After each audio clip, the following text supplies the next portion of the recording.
kita baru saja mendengarkan sesuatu yang menyentuh hati. Sebentar. Masya Allah. Gimana perasaan jamaah malam ini bisa berkumpul dengan Kiai Haji Abdullah Hakim Nastiar? Senang apa lapang hatinya? Saya terus terang bisa satu majelis dengan beliau. Dulu saya nonton TV dari pagi sampai siang, sampai malam, sampai pagi lagi beliau terus. Tidak pernah terlintas di pikiran saya bisa satu majelis dengan beliau. Allahu Akbar. Ketika orang memuji A.A. tampil di seluruh TV, bagaimana cara A.A. Gim bisa meluruskan niat dan membersihkan hati? Ini mah jadi bulak-balik begini hadir. Dulu Ustadz, Ya. kita ngobrol aja lah ya. Baik. Dulu tidak pernah menyangka akan menjadi posisi seperti ini. Ya. Tetapi entah bagaimana takdirnya tiba-tiba menjadi dikenal sebagian orang. Allah. Padahal secara keilmuan belum siap dan ada lagi yang belum siap. Keimanan belum siap. Jadi ketika makin populer, makin di banyak tampil, ternyata saya kehilangan yang sangat besar, yaitu rasanya kehilangan kedekatan dengan Allah dibanding sebelum dikenal orang. Jadi ustadz populer malah jauh dari Allah. Iya, itu sampai tahun 2006. Insya Allah. Sebelum Allah memberikan karunia, ditegur, diingatkan, sehingga alhamdulillah mudah-mudahan sekarang sudah bisa lagi nginjak bumi. Kalau dulu jadi terbang kayak balon gas karena ketipu atau tidak siap dengan popularitas. Gitu Ustadz. Sekarang gimana Ustadz jadi orang populer? Ini pas umur saya dulu Pak. Saya dulu mulai diuji popularitas umur 39, 38, 39 mulai di TV. Ustadz sekarang lagi populer-populernya nih. Tapi saya mulai diuji umur 45, Ustadz 43, 2 tahun duluan Ustadz.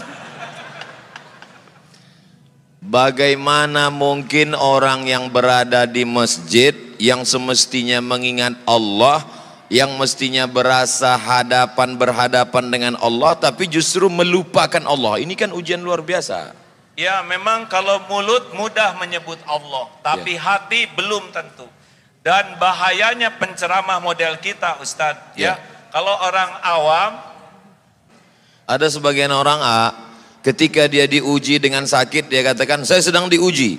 Diuji dia dengan kemiskinan, dia katakan saya sedang diuji. Tapi ketika dia punya popularitas, punya jabatan, dia menganggap ini nikmat. Logika berpikir seperti ini betul atau keliru? Salah. Kok jadi saya yang jawab terus? Jadi justru ujian yang ada puji, ada caci. Ujian yang terberat itu pujian. Kenapa berat? Karena pujian ini cocok dengan yang nafsu sukai. Jadi kalau nafsu suka, itu lebih berat. Tapi kalau nafsu tidak suka, itu cenderung yang lebih dekat yang Allah sukai. Seperti tidur, tahajud atau tidur, pasti nafsu sukanya tahajud atau tidur? Tidur. Nah, makanya itu lebih berat. Jadi dipuji itu lebih berat daripada dicaci. Karena kalau dipuji kita sudah suka jadi merasa seperti apa yang dikatakan orang. Wah Ustadz Abdul Somad soleh, wah itu lebih bahaya daripada Ustadz perbaiki dong. Nah itu lebih bagus. Berarti kalau gitu kita lebih berusaha mencintai haters daripada lovers. Ya lover dicintai, haters juga dicintai. Masya Allah. Karena tidak rugi kita dikritik orang. Yang rugi itu sebetulnya kalau terpedaya oleh pujian orang. Sekarang bagaimana rasanya Ustadz jadi orang terkenal? Masya Allah, tabarakallah. Kita sedang disadarkan bahwa selama ini kita salah melihat hidup. Selama ini kita merasa kalau sedang sakit diuji Allah. Ketika kita sedang miskin diuji Allah. Ketika kita sedang dapat jabatan, alhamdulillah saya diberi, padahal sebenarnya juga bagian dari dan lebih berat ujiannya. Ujian jabatan. Iya. Ujian popularitas. Lebih berat, Pak. Kalau orang populer seperti Ustadz Abdul Somad ini ya. Ada contoh lain enggak? Udahlah giliran. Kalau orang tidak dikenal, bikin kesalahan bisa dia sendiri, Pak. Ya. Tapi kalau model orang hampir nyebut kita, model Ustadz yang terkenal ini, bikin satu aja kesalahan, ditiru orang banyak, udah nggak tahu gimana ngejar tobatnya itu. Dosa jariah. Iya, dan terus disampaikan, apalagi sekarang dengan seperti ini lebih sensitif lagi. Makanya siapapun, dan orang terkenal itu bukan karena maunya orang, karena maunya Allah. Ujian, tidak usah ingin terkenal. Dan kalau nggak ada takdirnya nggak akan pernah terkenal. Tapi yang udah ditakdirkan terkenal harus obat habis-habisan supaya tidak terpedaya oleh keterkenalannya. Gitu. Bagaimana memanage hati kita supaya kita tidak terpedaya oleh setan yang luar biasa? Jadi terbalik, ini tidak sesuai rencana saya. Rencana saya mau dengerin Ustadz ceramah. Saya sedang belajar ilmu tauhid. Bagaimana mensucikan hati? Gimana jamaah? Gimana membersihkan nih, hati? Tidak boleh mengadu ke jamaah. Oh gitu ya. Aneh pada saya tuan rumahnya. Begini Ustadz, kata guru saya, kalau kita sedang diuji dengan dihormati orang lain, pokoknya kalau orang menghormati kita pasti minimal dua hal. Satu, yang dipuji oleh orang itu pasti karunia Allah. Wah ini pintar, pasti karunia Allah. Wah ini hebat, pasti karunia Allah. Wah ini kaya, pasti karunia Allah. Pokoknya kalau orang muji kita, yang dipuji itu pasti pemberian Allah. Itu yang pertama. Jadi kita harus tahu, oh ini yang dipuji pemberian Allah. Yang kedua, kenapa kita dipuji orang? Karena Allah menutupi aib, dosa, kejelekan dan kekurangan kita. Nah kata guru saya, kalau kita sedang dikagumi orang, dipuji orang, sibuk lihat apa yang Allah tutupi daripada sibuk menikmati pujian penghargaan orang. Masya Allah, tabarakallah. Jadi sebenarnya ketika kita sedang dimuliakan, diagungkan, dihormati, disanjung tinggi, sebetulnya bukan prestasi kita, tapi karena pemberian pinjaman Allah, dan Allah menutupi aib cacat kita. Benar, dan itu ujian lebih berat daripada nggak ada yang muji. Kenapa Allah tidak buka? Itu semua karena sayang Allah kepada kita. Sayang Allah, mungkin doa orang tua, mungkin kita pernah nolong seekor kucing, mungkin kita pernah ngasih minum burung, dan Allah suka dengan kebaikan kita, yang kita tidak merasa hebat dengan kebaikan itu, tapi Allah suka. Biasanya orang bicara tentang masalah dunia ini, dia melihat yang di luar, ekonomi, politik, sosial, budaya, tapi lebih mengajak kita untuk melihat ke dalam. Sebenarnya masalahnya ada di dalam hati kita. Mengapa? Lah kan jelas sekali Ustaz, innallaha la yanzuru ila suwarikum wa amwalikum walakin yanzuru ila qulubikum wa a'malikum. Allah tuh tidak lihat rupa dan harta, tapi Allah melihat hati dan amal. Ustaz maaf ya, mungkin Ustaz hafal, Ustaz lebih hafal tentang dalil yang 3 dihisab pertama. Yang pertama mujahid, yang merasa berjuang sampai terbunuh di medan perang. Dan ketika dihisab ditampakkan nikmat, dia mengakuinya. Apa yang kau lakukan? Ya Allah, saya sudah berjuang sampai saya mati di medan perang. Saya lakukan lillahi ta'ala. Apa Allah menjawabnya? Kadzabta, dusta kamu, bohong kamu. Kamu berjuang karena ingin dianggap pemberani, dan sudah engkau dapatkan pujian itu. Akhirnya dia diseret, tertelungkup, masuk ke dalam neraka. Bukan kurang perjuangannya, bukan kurang pengorbanannya, bukan kurang pengakuannya, yang kurang cuma satu, hatinya lebih suka dipuji oleh manusia daripada kedudukan di sisi Allah. Walaupun dalam pandangan manusia dia seorang mujahid, mati jihad fisabilillah, berdarah-darah. Iya, tapi Allah kan tahu hati orang. Yang kedua, orang yang belajar agama dan yang mendakwahkannya seperti Ustadz Abdul Somad, Ustadz yang lain. Iya. Belajar sampai ke Mesir, sampai ke Maroko. Itu yang kedua. Merasa lama di Arab. Aduh. Padahal onta lebih lama. Yang kedua. Yang ketiga kita akan lanjutkan setelah yang satu ini. Hah? Minum dulu. Oh, minum dulu Ustaz. Ini lagi seru-serunya kita minum. Fadal.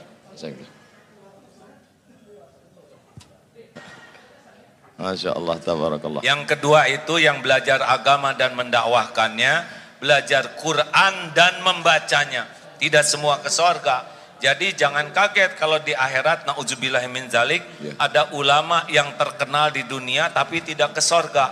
Ilmunya luas, dalilnya bagus, baca Qurannya fasih, hafal Quran, tapi ketika dihisab, kadzabta, dusta kamu. Kamu belajar agama dan dakwah karena ingin dianggap alim, dianggap ulama, dai, kondang, dan sudah engkau dapatkan di dunia, diseret tuh ke neraka. Engkau ingin dianggap qori dan sudah engkau dapatkan. Tidak kurang ilmunya, tidak kurang Qurannya, yang kurang satu saja. Apanya Ustaz? Keikhlasan hati. Hatinya. Ketulusan karena Allah. Jadi enggak cukup kita sibuk beramal kalau tidak mujahadah membersihkan hati. Dan cuma satu penyebabnya, dia senang dengan kedudukan di sisi manusia dengan menggunakan amalan akhirat. Itu yang membuat Allah marah. Mencari kedudukan dunia dengan berbagai macam bunga-bunga keindahannya justru dengan amal akhirat. Ya, itu yang membuat Allah. Padahal yang diinginkan Allah, tundukkan dunia untuk memperoleh akhirat. Iya, coba jelaskan itu Ustaz. Yang ketiga, ini saya sering cerita ini antara dunia dan akhirat ya. Mana yang kira-kira lebih tidak disukai Allah? Bu, akhwat, mana yang berbahaya bagi seorang wanita? Ingin kelihatan cantik atau ingin kelihatan solehah? Jangan ini aja ke sini, Ustaz. ya. Mana yang bahaya Ya. bagi seorang wanita? Ingin kelihatan cantik atau ingin kelihatan solehah? Harus kita voting nampaknya. Oh gitu. Mungkin mereka ingin kelihatan cantik. Karena oleh sebab itu maka karena banyak lelaki ingin perempuan itu lebih cantik daripada ingin solehah, makanya perempuan lebih banyak mempercantik diri daripada mempersolehah diri. Wah, benar. Saya baru dapat dari grup WhatsApp. Oh gitu. Tapi yang bahaya tuh ingin kelihatan solehah. Kalau wanita ingin kelihatan cantik, fitrahnya. Ya. Kalau lelaki ingin kelihatan cantik, LGBT ya. Bolehkah Bu, wanita ingin kelihatan cantik? Jawab, boleh tidak? Yang mantap boleh tidak? Untuk siapa? Suami siapa? Masya Allah, tabarakallah. Istighfar ibu-ibu. Kalau wanita ingin kelihatan solehah, pasti menggunakan hak Allah.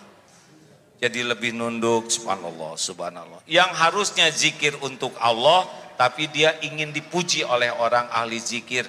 Dan itulah yang membuat Allah marah, karena dia menggunakan amalan hak Allah untuk cari pujian manusia. Itulah sebabnya ustadz, ulama, qori'ah berbahaya. Giliran ustadz, ya. Jelaskan ustadz, jangan nanya terus. Ketika sekarang orang berbicara tentang masalah ancaman-ancaman yang luar biasa, disintegrasi bangsa, kemudian bully pada ulama, kemudian dengan berbagai macam masalah. Sebetulnya masalah ini di luar atau masalah manusia ini di dalam? Gak ngerti Ustaz, kurang jelas pertanyaannya. Lebih bagus ini. Masalah manusia ini sebetulnya masalah ekstern di luar, masalah ekonomi, masalah sosial, masalah politik, atau dia sebetulnya punya masalah di dalam dengan hatinya kotor, dan bagaimana cara mensucikan tazkiyatun nafs, dan apa hubungannya dengan tauhid?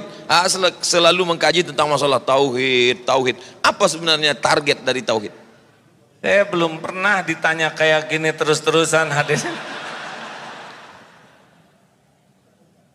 Duduk bersama seorang yang lebih faham tentang masalah kehidupan. Ada ilmu yang tersurat, ada yang tertulis, tapi ada yang tersirat.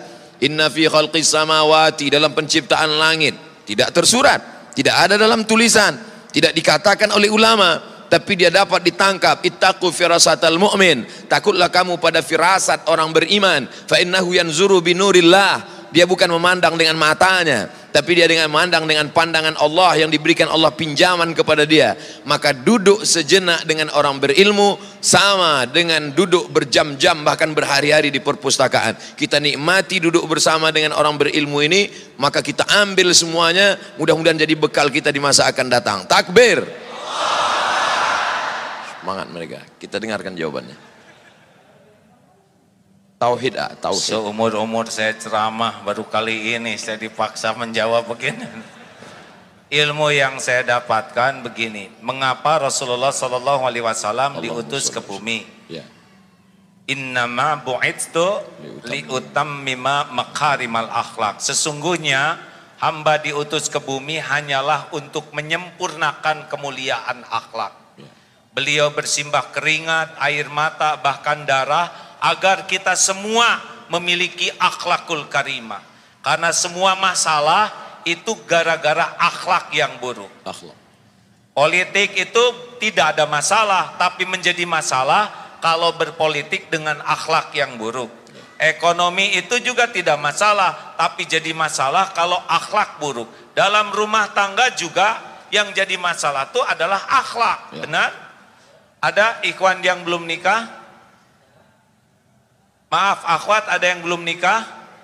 Coba dengar ini ya, akhwat khusus bagi yang belum nikah, yang udah terima apa adanya ya. Akhwat maukah punya suami yang rupawan? Jawab, jawab. Sudah rupawan, pinter mau? Sudah rupawan, pinter, banyak uangnya mau? Tapi akhlaknya bejat mau? Jelas?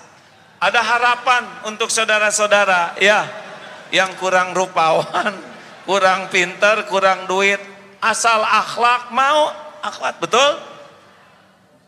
Coba ikhwan, maukah punya istri rupawan? Udah rupawan, pintar, udah pinter, banyak uangnya, tapi akhlaknya mulia. Dengar akhwat, suara terkeras bukan masalah rupa, tapi masalah akhlak, benar? Nah, akhlak itu menurut ilmu yang saya dapatkan pilarnya dua. Jadi kalau orang ingin berakhlak baik meniru Rasulullah, itu pilarnya dua. Satu, kepada pencipta, kepada Allah Subhanahu wa Ta'ala, benar bersih tauhidnya. La ilaha illallah, tiada ilah selain Allah. Hatinya itu tidak menuhankan apapun selain Allah. Tidak menuhankan harta, gelar, pangkat, jabatan, walaupun dia punya, tapi tidak ada lengket di hatinya terhadap dunia ini. Allah saja, mau dia jadi menteri, jadi gubernur, jadi wali kota, tidak ada masalah. Hatinya tuh, saya bukan hamba siapa-siapa selain hamba Allah.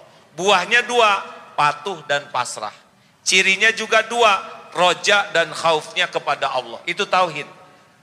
Nah, yang kedua, kaki yang kedua adalah kepada ciptaan Allah. Makhluk.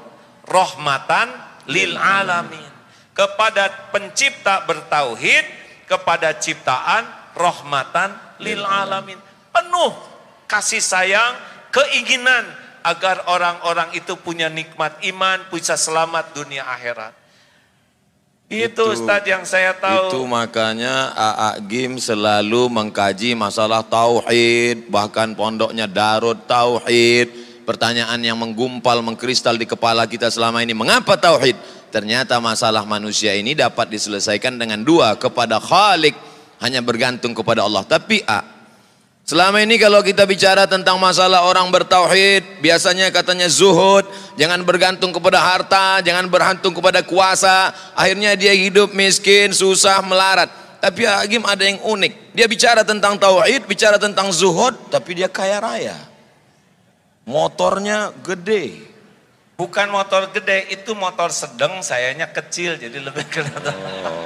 Masya Allah. Bicara tentang masalah tauhid, Orang selalu mengatakan kalau sudah tauhid kita murni, jangan lagi memandang kepada harta, tinggalkan ekonomi, tinggalkan. Tapi justru Agim tidak demikian. Tauhid tetap, tapi kita lihat kehidupannya baik, ekonominya mapan, kehidupannya bagaimana menyeimbangkan ini sehingga umat tidak tersesat dalam pemahaman yang keliru memahami Islam. Jadi begini Ustadz, Ya. Tidak menuhankan itu bukan berarti tidak punya. Kata kuncinya bukan berarti tidak menuhankan, berarti tidak punya. Iya, gini, kita punya harta tapi tidak menuhankan harta, itulah zuhud. Allah. Ada orang yang tidak punya harta tapi menuhankan harta, tetap saja dia walaupun bokeh tetap tidak bagus itu yakinnya. Orang yang tidak punya harta tapi menuhankan harta, ingin punya harta padahal tidak punya harta, masuk nerakanya 2 kali berarti. Gak tahu juga Ustaz, itu urusan Allah. Tapi udah pasti menderita karena setiap kali kita mengilahkan sesuatu selain Allah, Allah kan tahu isi hati kita, pasti Allah turunkan gelisah. Jadi kalau misalkan udah menyandar nih ya, udah ingin dipuji, ingin dihormati, ingin dikagumi ke makhluk, udah pasti Allah naruh di hati ini kegelisahan, kesengsaraan. Makanya kalau punya dunia nggak ada masalah, tapi jangan sampai menganggap dunia inilah penjamin hidup kita. Zuhud itu kan bukan tidak punya uang Ustadz. Ya.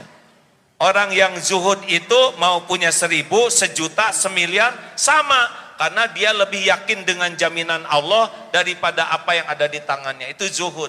Bagaimana menguatkan keyakinan? Harus dilatih Ustadz. Cara melatihnya? Ya misalkan ini nanti ada sedekah ya.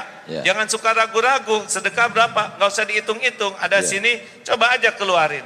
Buka jam, keluarin. Cincin keluarin, pasti nyesel. Kenapa tidak dari dulu saya jadi dermawan gitu nyeselnya. Oh, jadi ini akan ada ujian. Ada sesudah ini biasakan diuji ya. Masya Allah, mana kotaknya? Belum Ustaz, belum panas ini ya. Ya. Jadi seperti tukang parkir, banyak mobil, tidak sombong, ganti-ganti tidak takabur, diambil sampai habis tidak sakit hati. Ya, tidak ada rasa memiliki. Enggak ada. Bagaimana melepas rasa kepemilikan, rasa ketergantungan, rasa keterikatan dari dalam hati ya? Jadi saya gini yang ketempuhan ini hadirin. Jadi harus dengan riadah Ustaz. Ya.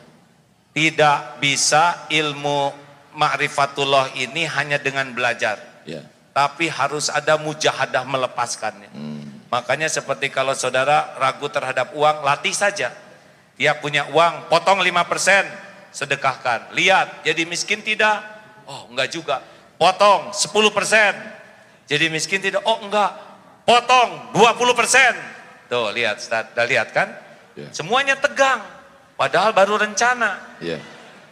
Tadi 5% mereka masih senyum. 5%, 10%, 20%. Baru rencana pelit. Saya nih Ustaz ya, maaf ya. Kalau saat ini nih, tiba-tiba ada tamu. Saya mau ngasih uang ke AA ya, boleh AA? Ngasih ke saya misalkan sekarang 20 miliar. Bro aja gini. Udah nggak ribet Pak. Saya bagi 2, 10 miliar untuk ikhwan, 10 miliar untuk akhwat. Sok bagikan. Gitu Ustaz. Namanya juga ngelamun, masa pelit ya kan? Betul. Kita mah ngelamun aja pelit Ustaz. Apalagi nggak ngelamun. Suatu ketika saya sedang pergi umroh. Lalu kemudian saya melihat ada cincin yang sangat cantik. Saya sangat suka. Lalu saya beli. Lalu saya pakai, lalu saya menikmati. Hati saya mulai tergantung, karena kalau dia pergi pasti saya akan kehilangan. Sampai akhirnya saya suatu tempat ceramah, ada bapak-bapak mengatakan, cincin Ustadz cantik, saya suka, boleh nggak untuk saya? Lalu kemudian saya berikan kepada dia. Saya ingin mempraktekkan ceramah dulu waktu di Darut Tauhid. Jangan ada keterikatan. Saya ingin lepaskan itu, cincin ini saya lepaskan. Saya amalkan ceramah. Saya tidak ada keterikatan dengan cincin ini. Menyesal saya. Ini ada cincin yang lebih bagus ya. Ceritanya belum selesai. Oh iya, iya.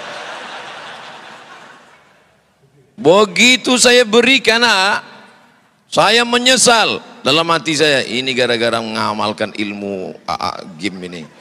Jangan ada keterikatan, lepaskan semuanya. Saya lepaskan satu cincin. 2 hari setelah itu saya ceramah di Makassar. Datang bupati, tidak boleh sebut nama, menjaga kode etik jurnalistik. Dia lepaskan cincin yang dia sayangi, yang lebih mahal yang dari saya punya. Inilah dia sekarang. Masya Allah, Alhamdulillah, Allahu Akbar. Yakin kan? Memang ajaran ini luar biasa. Saya dulu dilatih guru saya begitu Pak. Pokoknya berikan, sekarang udah nggak riadoh lagi ya, saudara jangan ngarap-ngarap apa-apa ya. Makanya saya nggak begitu bawa apa-apa, takut diminta. Dulu sama Ustadz, punya cincin ada lafaz Allah, bagus kata guru, kasihkan. Sampai dulu sekali, baju itu sampai tinggal 1 Ustadz, baju untuk ceramah. Nah malam minggu itu saya ingat ceramah di Jatinangor. Jatuh karena ceramahnya di kampung. Tes, kedengaran Bu? Jelas?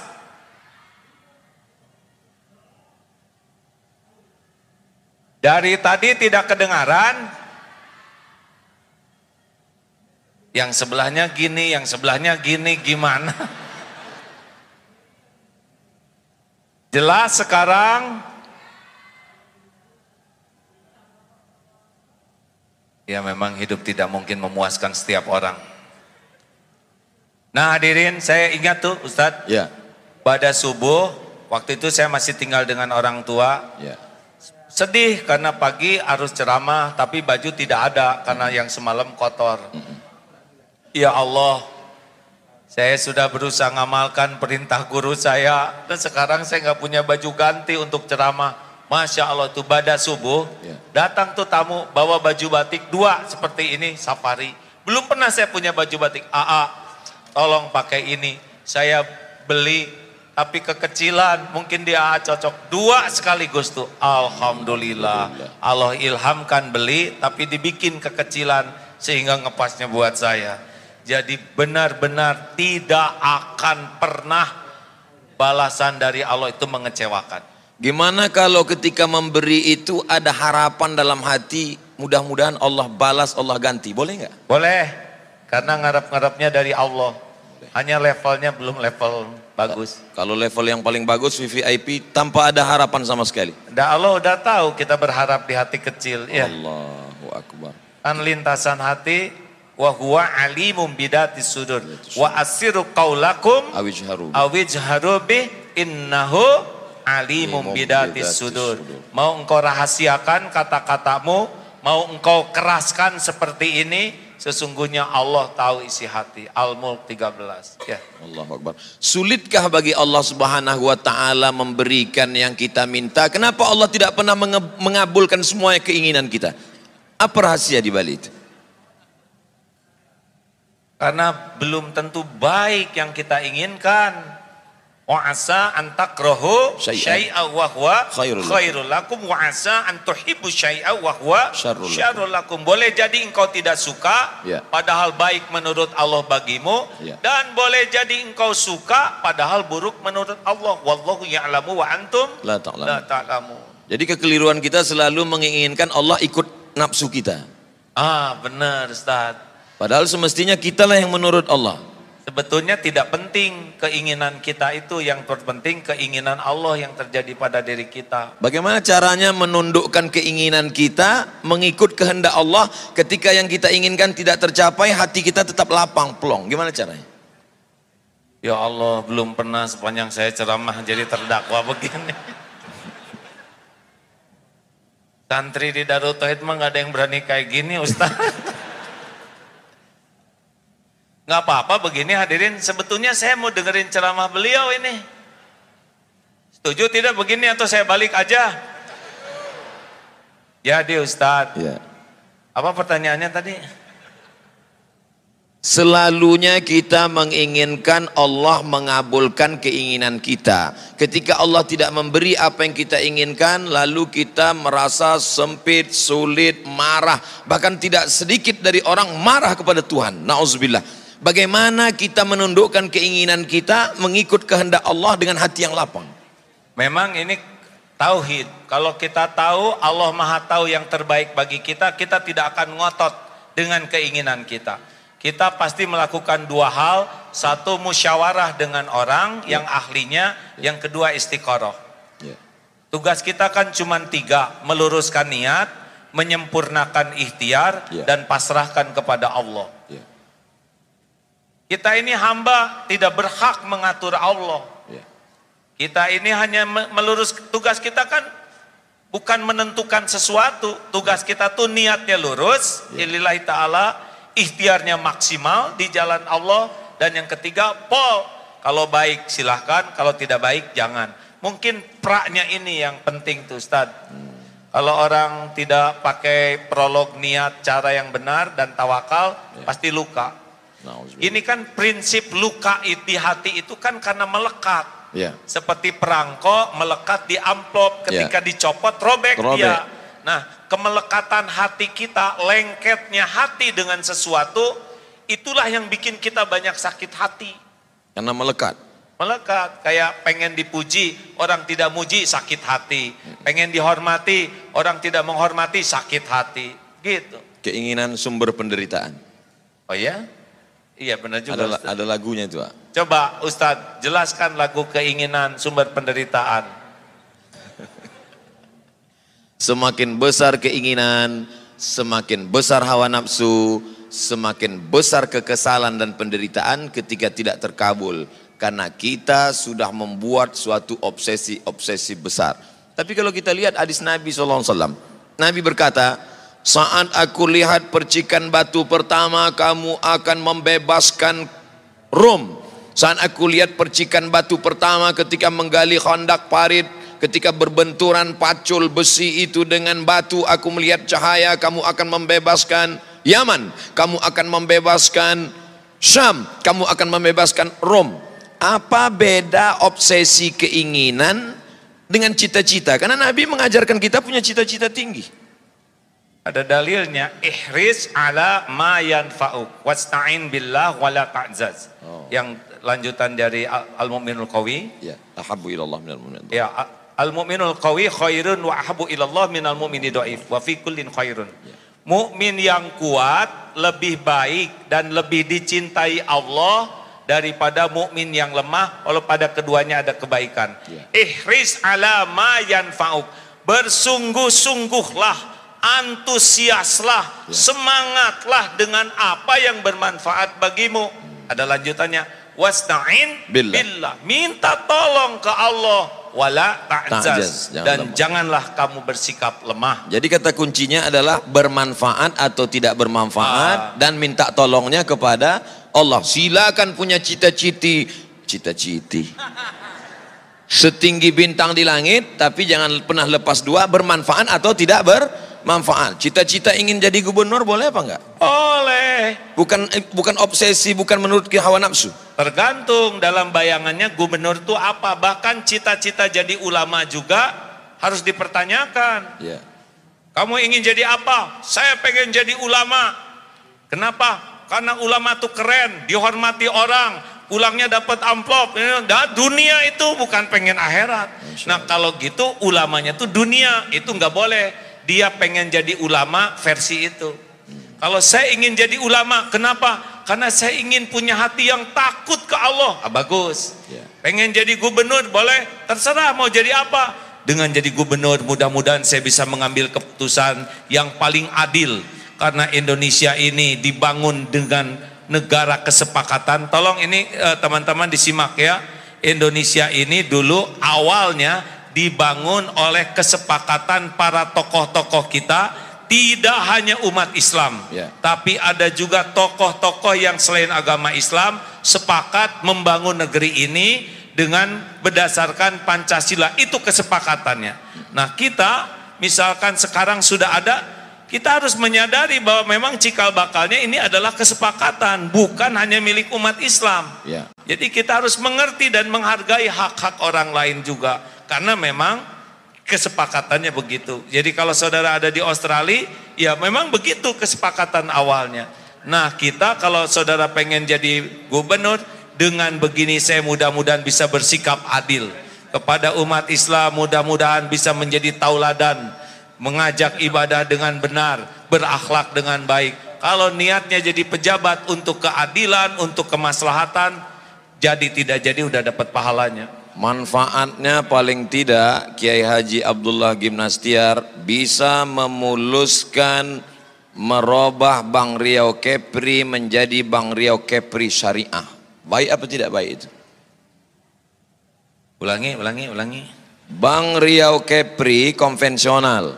Ya. Kalau ada orang yang suka ngaji, punya kekuasaan, bisa berubah menjadi Bank Riau Kepri Syariah. Itu ada manfaat atau tidak ada manfaat di dalamnya? Saya kira setiap transaksi kebagian pahalanya itu. Setiap transaksi? Ya, kepala daerah yang memberikan keputusan seperti itu dapat pahala. Karena untungnya jadi kepala daerah, jadi pemimpin tuh, kalau menentukan kebaikan beliau dapat pahala mengalir.